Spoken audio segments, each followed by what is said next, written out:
Press the lord hallelujah. येशूदाय सदर प्रार्थना भवन चॅनलमध्ये सर्वांचं स्वागत असो. आज पुन्हा एकदा मी तुम्हाला येशूदाय सागर प्रार्थना भवन चॅनलला सर्वांनी लाईक करा, सबस्क्राईब करा, की जेणेकरून जास्तीत जास्त लोकांकडे हा व्हिडिओ शेअर करता येईल आणि जास्तीत जास्त लोकांसाठी प्रार्थना करता येईल. हा चॅनल सुरू झालं बऱ्याचशा लोकांच्या जीवनात साक्ष देवाने महान आणि मोठ्या मोठ्या साक्ष केलं. साक्ष असेल तर प्लीज प्रत्येकाने आम्ही म्हणून जरी टाकलं तरी चालेल, कारण की देव तुमच्या सर्वांच्या जीवनात कार्य करणार आहे. आज मी परमेश्वराचं सुंदर वचन घेऊन आलो आहे.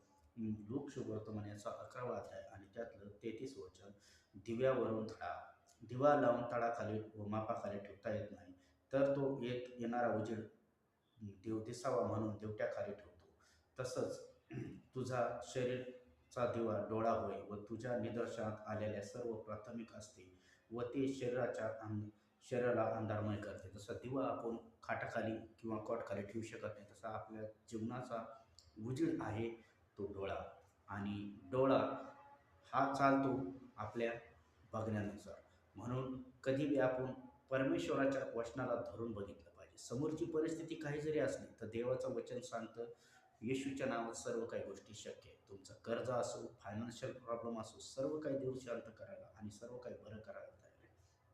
आणि म्हणून तुम्हामध्ये प्रकाश व अंधकार नाही तर हे तुम्ही पहा. व शरीर प्रकाशमय असले तर त्याचा भाग अंधारमय नसेल. व आपण दिवा असल्यामुळे उजेडाची ज्योती व प्रकाश आहे, त्याप्रमाणे तुम्ही प्रकाशमान होईल. जसं शरीर हा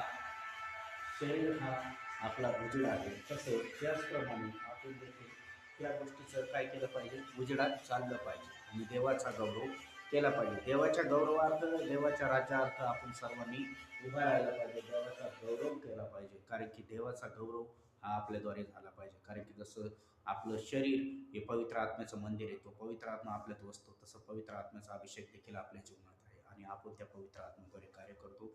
आपण सर्वांसाठी मी प्रार्थना करतो. सर्वांनी डोळे दाखवा, म्हणा, प्रभू येशू, माझ्या पापाची मला क्षमा करा. माझ्या जीवनात या आजपासून मी तुम्हाला उद्धार करता प्रभू आणि परमेश्वर म्हणून स्वीकारत आहे. येशू, तुम्हाला बसलेल्या प्रत्येक फटक्याच्या वळाचा आरोग्य ख्रिस्त येशूच्याच नावात मी माझ्या जीवनात स्वीकारत आहे. मी प्रार्थना करतो. सर्वांनी डोळे दाखवा. पवित्र देवा ईश्वराच्या माझ्या जिवंत ख्रिस्त आहे संपूर्ण लेकर तुझ्या समोर आणतो. प्रत्येकाला तुझा स्पर्श कर. जेवढे ऑनलाईन बघतात त्यांना आशीर्वादित कर, ब्लेस कर. त्यांच्या ज्या गरजा आहेत त्या ख्रिस्त येशूमध्ये पूर्ण कर. त्यांना जे पाहिजे ते दे प्रभूजी. ज्याला घर पाहिजे त्याला घराचा आशीर्वाद, ज्याला गाडी पाहिजे त्याला गाडीचा आशीर्वाद दे. ज्याचा धंदा व्यवसाय ब्लेस नाही त्याचे ब्लेसिंग कर. त्याच्या घरादारात तुझी सुख शांती दे, तुझी मोकळीकता दे, तुझा आनंद दे, तुझी बरकत दे. आणि येशू, मेन म्हणजे या ख्रिसमसच्या दिवसामध्ये तू प्रत्येकाला स्पर्श कर आणि प्रत्येकाला तुझं आरोग्य दे आणि प्रत्येकाला तुझ्याकडे येऊन दे प्रभू. तुझा गौरव दे. ही प्रार्थना येशूच्याच नावाने